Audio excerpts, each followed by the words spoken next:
مولا علی شیر خدا نے اپنی زندگی ساری 9 سال کی عمر تھی جب کلمہ پڑھا تھا، 9 سال حضور نے سب گھر والوں کی دعوت پکائی، اور جب سب لوگ آ گئے سارے خاندان والے، تو فرمایا میں اللہ کا نبی ہوں، کون کون میری مدد کرے گا؟ آپ کو بتائیں نا کہ جب مشکل وقت آتا ہے نا، یہ تو تب پتہ چلتا ہے نا ساتھ کون چلتا ہے۔ امیر آدمی ہو نا، جس کے پاس 10 کروڑ روپیہ ہو، اور وہ اپنے مکان کا تیسرا لینٹر ڈالنے لگے نا، تیسرا، تو سارے بڑے بڑے لوگ آ کے پوچھتے ہیں چودھری صاحب کوئی ضرورت ہوئی تو بتانا، پیسے دوسرے۔ تو غریب آدمی کی چھت گر جائے تو اسے کوئی بھی نہیں پوچھتا، بلکہ جن سے تعلق ہوتا ہے وہ بھی موبائل بند کر لیتے ہیں، وہ کہتے ہیں اس نے واپس کیسے کر دیں۔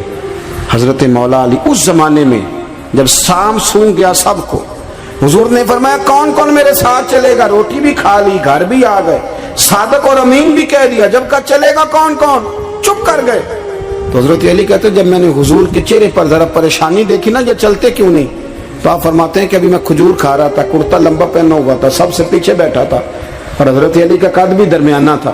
آپ فرماتے ہیں میں اٹھا اور کھجور ابھی میرے منہ میں تھی، جھٹ پٹ میں نے اسی طرح نکال کر جیب میں ڈال، اور میں پنجوں کے بل کھڑا ہو گیا، دونوں بازو کھڑے کر کے کہا حضور یہ نہیں بولتے تو نہ بولے، انا ناصرو کا یا رسول اللہ، انا حافظو کا یا رسول اللہ، حضور آپ جہاں جہاں کہیں گے علی آپ کا مددگار بنے گا، دین کی مدد کرے گا، اور اگر آپ تک کوئی آئے گا تو علی آپ کی حفاظت کرے گا۔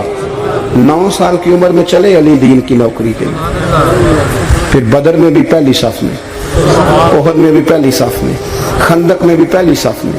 ایک جنگ میں حضور نے کہا علی تو رہ جا، اس دفعہ رہ جا، تو عرض کی رو پڑے حضرت علی، دلیر آدمی تھے، رو پڑے، کہنے لگے حضور آپ مجھے بچوں اور عورتوں کے پاس چھوڑ کے جا رہے ہیں، حضور مجھے لے چلے، میں میدان کا زندگی ساری گزار دی، ساری زندگی گزار دی، اپنے زمانے میں آپس کا اختلاف بھی دیکھا، ساری زندگی شیر خدا نے دین کو دے دی۔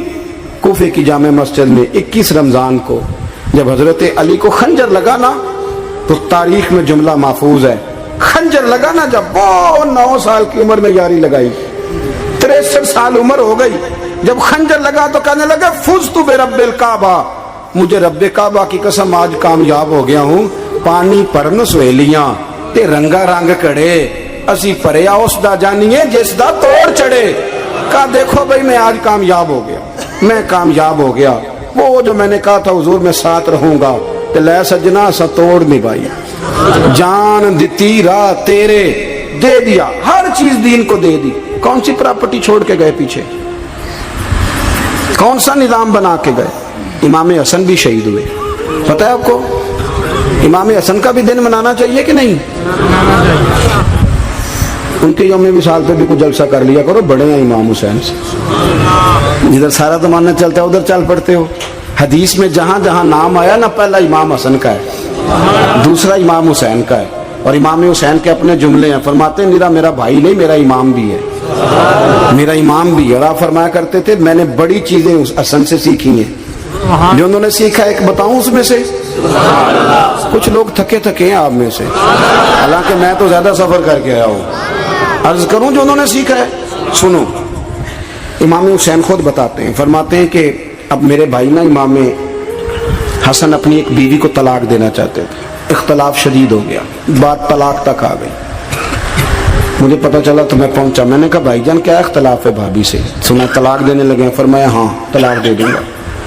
چلی گئی ہے میکے، فرمایا بتائیں غلطی کیا، کیوں دے رہے ہیں؟ تو امام حسن فرمانے لگے حسین آپ نے قرآن نہیں پڑھا؟ میں نے کہا جی پڑھا ہے، بتائیں۔ کہنے لگے اللہ فرماتا ہے ہن لباس لکم وانتم لباس لہن، مرد عورتوں کا لباس ہے، عورتیں مردوں کا لباس ہے۔ فرمایا میری بیوی میں کوئی کمزوری ہوگی تو میں پردہ ڈالوں گا کہ دنیا کو بتاؤں گا؟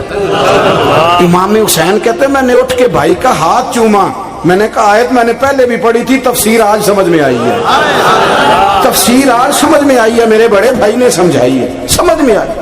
کہتے ہیں کچھ دنوں کے بعد امام حسن نے بیوی کو طلاق دے دی، میں پھر آیا اور میں نے کہا میرے شانوں والے بھائی آپ بھی بتا دیں کیا مسئلہ تھا؟ تو کہتے میرا ماتھا چوما میرے بڑے بھائی نے، اور کہنے لگے حسین چھوڑ، وہ غیر محرم بیوی ہے، میں کسی غیر کی باتیں تیرے ساتھ کیا کروں، طلاق دے دی، غیر محرم ہو گئی، اب اس کا ذکر کیا چھیڑنا؟ کہتے میں سمجھ گیا، کہ میرا بھائی قرآن کی اس روح کو جانتا ہے جو حسین تک بھی پہنچ رہی ہے۔ بھائیو، امام حسن رضی اللہ تعالیٰ عنہ، آپ کو پتہ ہے یہ کائنات کا وہ عظیم شخص ہے، حسن ابن علی، وہ عظیم ہستی ہے جس نے تاج چھوڑ دیا، تخت چھوڑ دیا، پر نبی پاک کی امت کو جوڑ دیا۔ نبی کریم نے ان کو اپنے ساتھ بٹھا کے کہا تھا، صحیح بخاری میں موجود ہے، کہا یہ میرا بیٹا حسن سید ہے، یا مسلمانوں کی دو جماعتیں لڑیں گی تو یہ صلح کرائے گا۔ حضرت امام حسن نے تخت چھوڑا، تاج چھوڑا، لیکن مسلمانوں کو آپس میں اتنی بڑی قربانی، اتنی بڑی قربانی۔ یہاں تو بھائی چھوٹا سا مسئلہ ہوتا ہے، مسجد میں اچھے بھلے امام صاحب نماز پڑھا رہے ہوتے ہیں، بچے پڑھ رہے ہوتے ہیں، اور مسجد میں تو تقریباً 15-20 چودھری اتوار مسجد میں ہوتے ہیں۔ تھوڑے پنڈ تے نہیں ہیں جی؟ چلو اللہ کا شکر ہے جی، اتنے نہیں تھوڑے نے، چلو اللہ کرے وہ بھی نال ہی رل جان، درویشی چنگی چدرا دا کی کرنا ہے۔ تو ویسے میں نے دیکھا ہے تھوڑی سی جو کسی شہر کی بڑی مسجد ہوتی ہے اس میں 15-20 چودھری ہوتے ہیں، اور مولوی صاحب کی مجبوری ہے سب کی مان کے چلنا، دو کی نہ مانے قاری صاحب، دو کی۔ اب وہ یہ نہیں دیکھیں گے کہ دین کا نقصان ہو رہا ہے، مسجد کا مسئلہ ہے، بچوں کا مسئلہ ہے، ان کو تو ذات کا مسئلہ ہے، میری نہیں مانی لیا تھا چھٹی۔ تو خدا کے بندو، ہم 2 منٹ کے لیے چدراہٹ نہیں چھوڑتے، دین کا نقصان کر دیتے ہیں۔ امام حسن نے پوری حکومت چھوڑ دی، پوری حکومت۔ اتنا بڑا سخی کم آپ کو ملے گا جو سخاوت کرے اور نبی کی امت کو بچائے صلی اللہ ہو۔ یہ بات بیان نہیں ہوتی، اکثر نہیں ہوتی، شاید پورے کربلا میں آپ نے نہ سنی ہو، الا ماشاءاللہ۔ اس کو سمجھے امام حسن۔ اور پھر مزے کی بات، امام حسن بھی شہید ہوئے، انہیں زہر دیا گیا، اور جب وہ شدید بیمار ہو گئے نا، زہر اثر کر گیا، تو امام حسین آئے، بڑے پریشان ہوئے، رو پڑے، کہنے لگے بھائی مجھے بتاؤ کس نے زہر دیا؟ تو امام حسن کہنے لگے حسین مجھے شک ہے ایک شخص پر، لیکن شک ہے بھائی، اگر صرف شک ہے تو میں کسی بے گناہ کو بدنام کیسے کر دوں، تمہیں کیسے نام بتا دوں؟ یہ نامعلوم پرچے کراتے نہیں ہم روز ہی نامعلوم پرچے، جس پہ دشمنی ہے اس کا نام لکھا دو، ختم ہو گئی بات۔ امام حسن کی تربیت دیکھ، فرمانے لگے جس پر مجھے شک ہے اس کا نام بتا دوں، تو اگر وہ نہیں تو بے گناہ کا ذکر کیسے کر دوں؟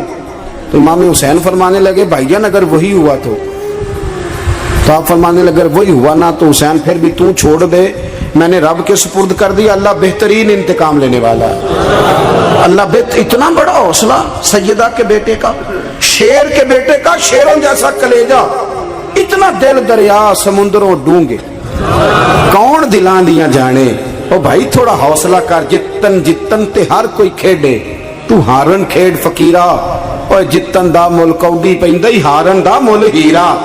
اور کہیں بیک بھی تو ہو نا، کہیں تو درگزر بھی تو کرنا، کہ ہر جگہ چھا کے رہنا ہے، ہر جگہ چھا کے رہنا ہے۔